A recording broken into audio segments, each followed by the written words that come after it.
ही योजना आम्ही चालू केलेली आहे, ती कायमची पुढे चालू राहावी म्हणून चालू केलेली आहे, बंद करण्याकरता चालू केलेली नाही।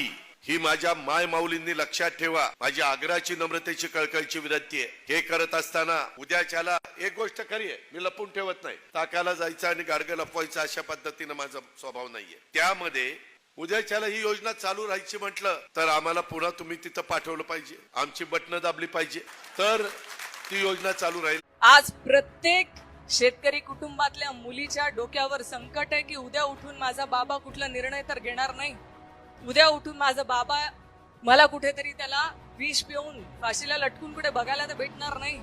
आज त्यांना जे घर चालवायचे त्या घर चालवत असताना ह्या मानसिकतेतनं जर आमच्या मुली माता भगिनी जात असतील तर कसले आनंद हो तुमचे 1500 रुपये भेटण्याचा। मला वाटत नाही 1500 रुपये भेटण्याचा आनंदच, आम्हाला आनंद